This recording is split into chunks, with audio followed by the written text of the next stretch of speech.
buka dalam Injil Matius pasal 28, biar kita baca bersama-sama karena ayat ini tidak terlalu panjang. Sudah dapat? Yang percaya katakan amin.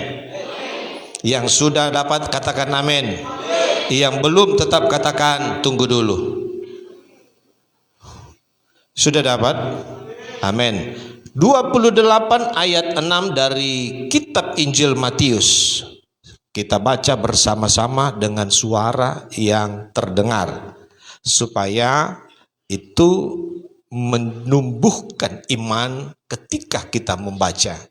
Karena membaca berarti telinga kita mendengar, maka dari situ timbul iman. Orang hanya baca dalam hati. Saya heran kadang orang bilang dalam hati cukup, terdengar di telinga. Bagi saya sih tidak seperti itu. Tentu harus dengan suara terdengar. 2, 3. Ia tidak ada di sini, sebab ia telah bangkit, sama seperti yang dikatakan. Mari lihatlah tempat ia berbaring. Salam sejahtera bagi kita semua. Shalom. Saudara yang saya kasihi dalam Kristus, dengar baik bahwa kebangkitan adalah inti dari iman kita. Katakan di kiri kanan saudara, kebangkitan adalah inti dari iman kita.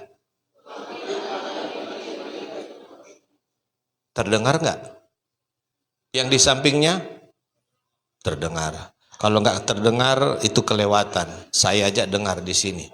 Sekali lagi, kebangkitan adalah inti dari iman kita.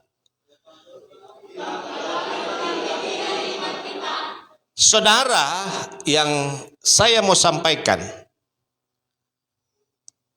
dunia ini terlebih-lebih bangsa kita ini, kota kita,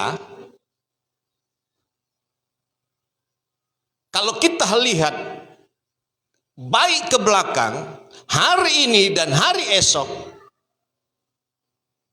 itu tidak ada tanda-tanda menunjukkan bahwa ada kebaikan.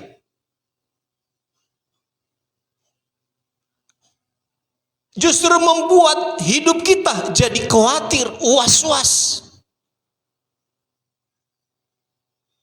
Dampak daripada perang yang terjadi sampai hari ini belum selesai.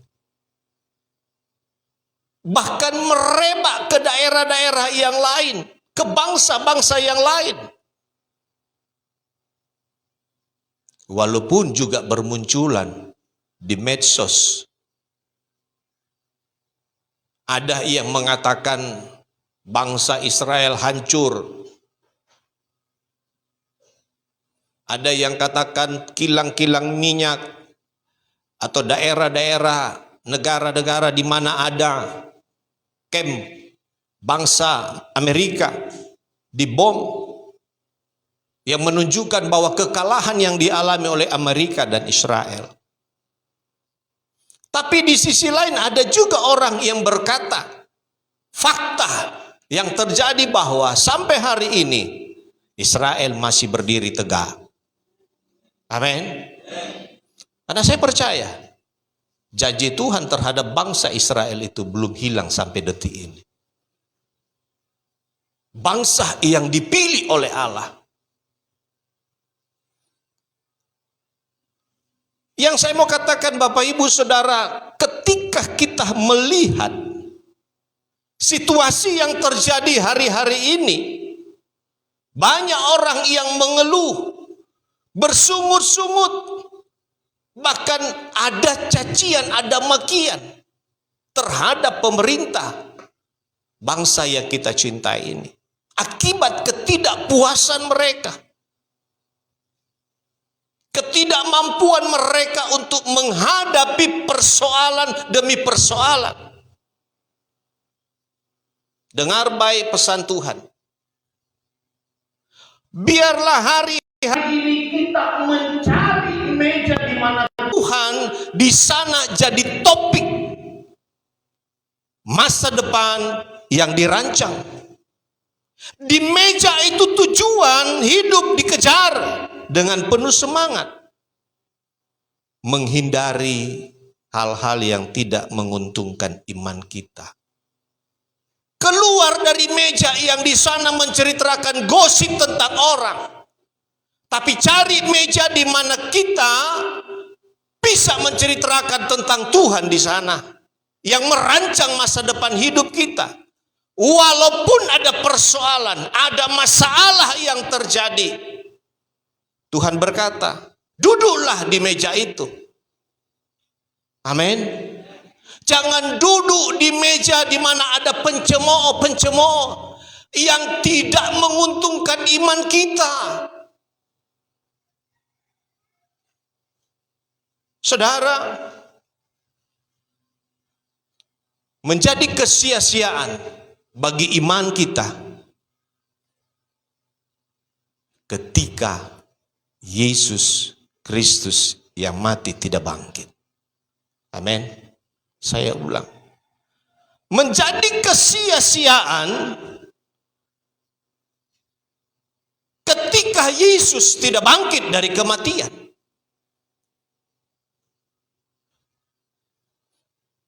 Iman tanpa kebangkitan bagaikan seperti rumah, dikatakan dalam Korintus, tanpa pondasi. Dengan begitu cepatnya bangunan itu cepat atau lambat akan runtuh, habis termakan oleh badai. Demikian hidup kita. Dikatakan bahwa kebangkitan Yesus itu adalah inti dari iman Kristen. Kalau Yesus tidak bangkit, maka kita sia-sia menjadi percaya kepada Dia. Tak ubahnya seperti sepupu kita yang mereka agung-agungkan, tidak ada kebangkitan, mati tetapi tidak bangkit.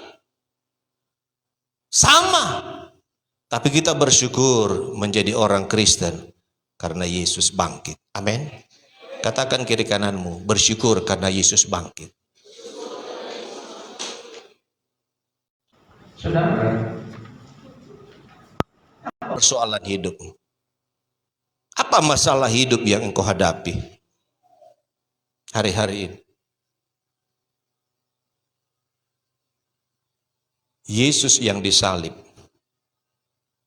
Dia mati, diturunkan dari kayu salib, dikuburkan. Pada hari yang ketiga, dikatakan Dia bangkit. Salib itu hanya jadi hiasan belaka ketika Yesus tidak bangkit dari kematian. Hanya bahan perhiasan seperti ini yang di belakang saya ini. Hanya dipajang begitu saja, tidak ada artinya, tidak ada nilainya. Tidak ada ketakutan bagi orang yang melihat salib itu. Tapi karena Yesus bangkit dari kematian, maka orang yang melihat salib itu, dia jadikan sebuah momok ketakutan. Makanya dia bilang begini, ada jin di balik salib itu. Betul. Supaya orang-orang yang melihat ke salib itu yang tidak seiman dengan kita, yang dia bawa, jangan sampai memandang salib. Kenapa? Karena di balik salib itu ada kebangkitan hidup. Amin. Ada janji Tuhan.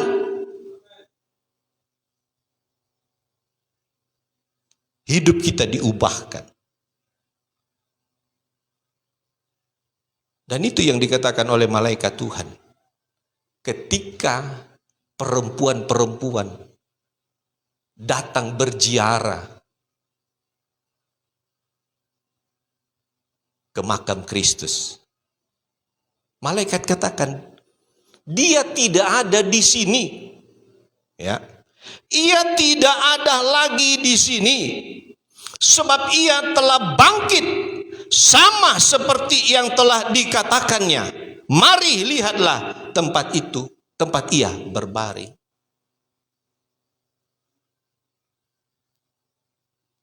Inilah inti apa yang dikatakan Pak Gembala tadi. Jadikan berkat ketika ada kematian.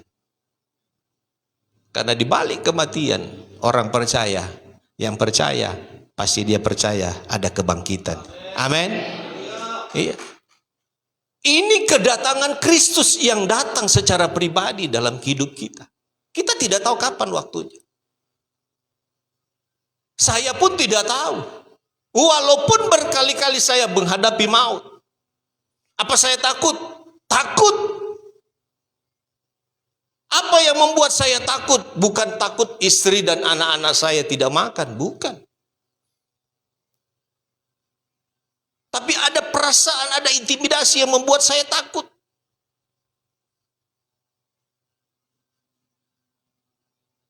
Saya tahu persis kehidupan anak-anak saya. Apalagi anak saya yang kedokteran. Dia bilang begini, Papa, kalau boleh,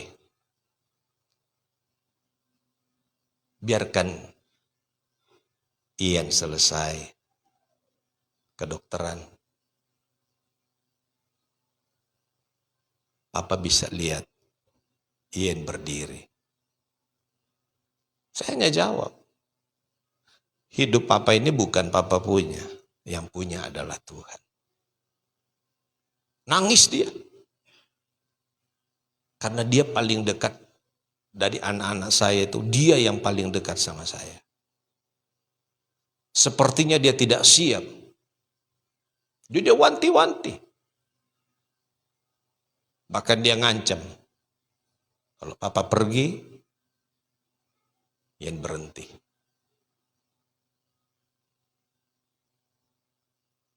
Belakangan ini saya tidak pernah mengabari dia kalau saya berkali-kali saya masuk rumah sakit.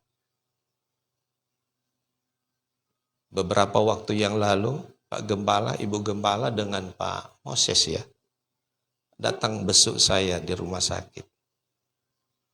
Yang hari itu sudah mau pulang. Sore saya pulang. Udah saya pulang rumah. Besok masuk lagi. Sampai dokter, perawat, "Loh kenapa Pak?" Saya bilang ini yang terjadi. Saya coba bertahan untuk tidak ke rumah sakit. Saya bukan tensi tinggi. 140 tensi saya itu sudah berat bagi saya di usia saya ini. Baru mau 60. Tapi kalau sudah 140, lemas. Tidak berdaya.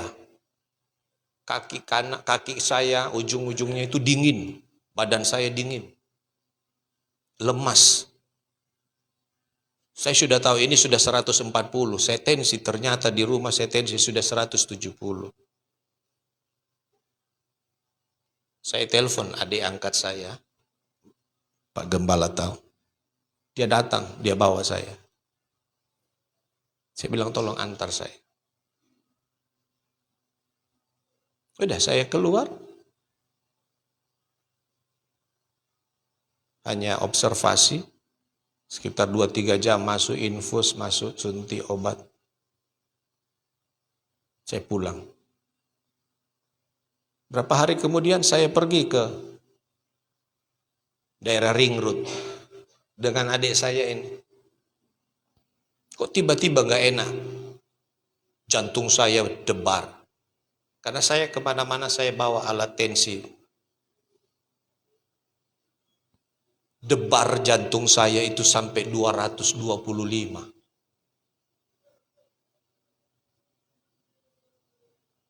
Saya bilang antar saya ke rumah sakit. Padahal baru keluar. Saya bilang Tuhan, Kalau kehendak Tuhan, saya tidak menolak. Tapi izinkan saya. Kasih waktu sama saya. Saya pernah tawar-menawar dengan Tuhan 15 tahun untuk hidup. Masa itu 15 tahun sudah saya lewati. Saya bersyukur. Kurang lebih sekitar 7-8 tahun saya jalani setelah 5 tahun. Tuhan kasih hidup sama saya. Saudara mungkin berkata, Pak, apa sakitnya? Saya nggak tahu, saya pernah cerita di sini. Di usus halus saya itu ada benjolan 1 cm. Belum di hati saya itu nempel kista. Hampir membungkus. Di ginjal saya itu fungsi ginjal bagus. Tidak ada batu, tapi yang ada kista, nempel, membungkus ginjal saya. Apa saya takut? Tidak. Saya bersyukur. Pertama saya tidak mau ceritakan ke istri dan anak-anak saya. Itu baru kejadian, baru saya tahu. Beberapa hari yang lalu setelah saya masuk rumah sakit. Istri saya bilang, ya Pak, kita berdoa. Tadi malam saya ikut acara. Di tengah-tengah acara saya keluar pulang. Lemas, sakit saya tahan. Gak kuat. Makanya saya tidak tanya sama Pak Gembala, jadikah saya besok? Karena beliau minta saya hari Jumat kemarin, saya tidak ada konfirmasi. Baru tadi malam. Lagi keadaan sakit, saya tanya, Pak, jadikah besok? Beliau katakan, puji Tuhan. Jadi. Baik. Saya doa, saya berlutut langsung, Tuhan, kasih saya kekuatan. Saya tahu, altar Tuhan itu kudus. Makanya kita, kalau ada di hadirat Tuhan, jangan kita ibadah dengan sesuka hati kita. Ikuti apa maunya Tuhan. Hargai hadirat Tuhan. Karena dia mati, dia bangkit. Untuk menumbuhkan iman kita. Ada 5 poin saudara yang saya mau sampaikan. Saudara dengar baik. Kita lihat kebangkitannya. Apa yang dilakukan dalam kebangkitan itu. Yang pertama saudara, di sana kubur ditemukan berisi atau tidak? Kosong. Karena kubur itu kosong, bukti bahwa kuasa maut telah dikalahkan oleh Tuhan. Amin. Korintus, Paulus katakan kepada jemaat yang di Korintus, di tengah-tengah kekhawatiran mereka, keresahan mereka, dia berkata, maut telah ditelan lewat kematian Kristus dan kemenangan diraih ketika Yesus bangkit. Kubur tidak bisa menahan ragah daripada Yesus. Sehingga murid-murid perempuan yang datang berziarah hendak mencari Yesus.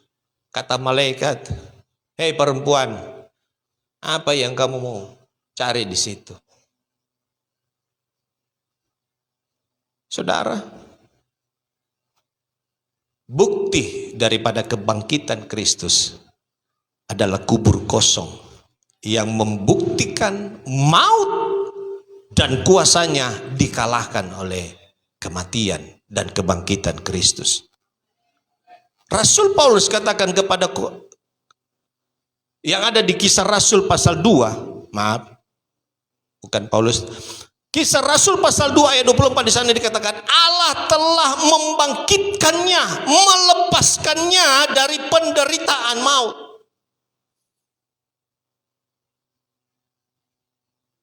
Tidak ada dalam kubur itu. Dah kosong. Jejaknya pun tak ada. Apa persoalan hidupmu? Saya mau katakan bahwa bukti kematian tidak dapat menahan Yesus dalam kubur itu. Ya. Kubur itu kosong. Boleh persoalan itu datang silih berganti. Tapi ingat, ada janji Tuhan bagi kita yang percaya. Yang kedua, poin yang kedua.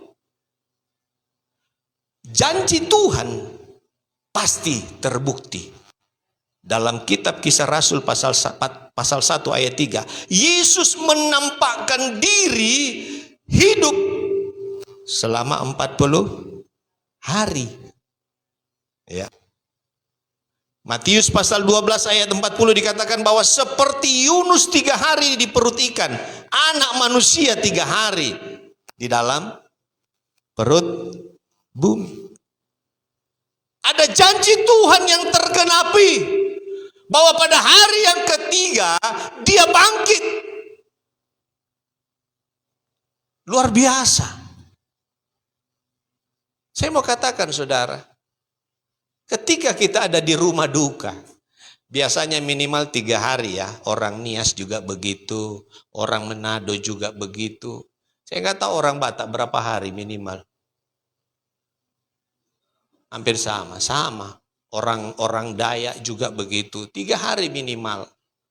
Saudara, ketika kita melayat dalam hari yang ketiga, tiba-tiba orang di depan kita yang terkujur tubuhnya kaku, dia berdiri pelan-pelan. Saya yakin Pak Gembala pun pasti akan lari. Dia tengking dalam nama Yesus. Mati kau. Betul tidak? Pasti lari. Nggak ada yang tinggal di situ. Kenapa? Loh ini kok seperti ini? Nggak ada yang bertahan. Dia pasti lari. Tapi itu satu sukacita bagi orang yang berduka. Kenapa? Karena dia masih melihat orang yang dikasihi, orang yang dicintai itu boleh hidup bersama kembali. Hal yang luar biasa.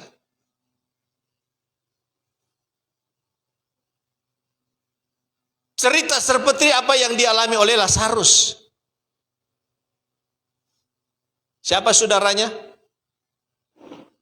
Maria dan Marta. Datang Maria. Tuhan, tolonglah kami.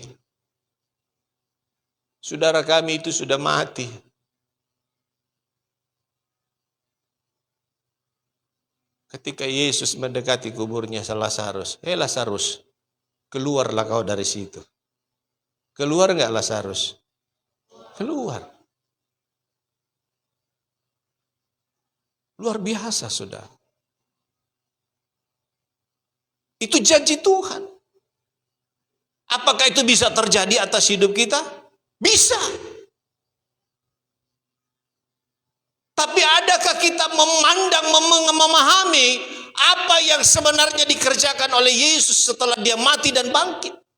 Apakah janji ini berlaku atas hidup kita? Hanya orang per orang saja. Saya mau katakan, janji Tuhan tetap menjadi bagian dalam hidup kita. Saya katakan dalam awal tadi, tidak semua orang bisa berkata syukur kepada Tuhan ketika mengalami duka cita. Ya. Saya ingat persis waktu ayah saya, papa saya meninggal. Saya lagi berdiri di mimbar seperti begini. Saya tidak matikan handphone saya, tapi saya silentkan. Ya. Saya lihat ada SMS, ada WA masuk.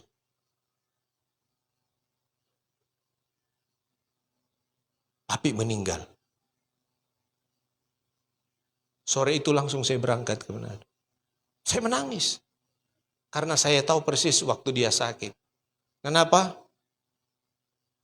Bukan dia marah. Dia nggak ingat saya lagi. Dia nggak ingat anak-anaknya lagi. Yang dia ingat hanya mami saya. Karena siang hari tiap malam ada sama mami. Tapi kami anak-anaknya lupa. Dia kena cancer. Sampai ke otak. Berapa tahun kemudian adik saya kena tumor. Meninggal juga. Dia bertahan dalam 3 tahun. Tidak mau dioperasi. Waktu dia meninggal, sangat-sangat sedih saya. Saya menangis. Saya katakan, Tuhan, Engkau baik. Saudara, kematian Kristus bukti bahwa dia menelan segala maut. Dan dia bangkit, membawa iman percaya kita, melihat anugerah Tuhan. Saudara, percaya kepada Tuhan, maka hidupmu pasti akan dapat janji Tuhan. Yang ketiga, poin yang ketiga, apa yang terjadi? Ada perubahan, ada transformasi pribadi dalam hidup kita. Ini mutlak, pasti membawa hidup kita baru. Saya lihat ini kolam baptisan, mau baptisan Pak, atau sudah baptisan hari Jumat kemarin. Puji Tuhan. Engkau yang baru dibaptis, ingat, engkau sudah menang bersama dengan kebangkitan Kristus. Amin. Hidupmu yang lama dikuburkan bersama dengan kematian Yesus. Maut tidak berkuasa atas hidupmu. Jangan tinggalkan dia. Pertahankan cinta mula-mula itu. Hujan badai, panas terik, tetap datang ke gereja. Pak Gembala bilang ada ibadah, datang. Begitu kalau cinta mula-mula. Tetap pertahankan cinta mula-mula. Saya ingat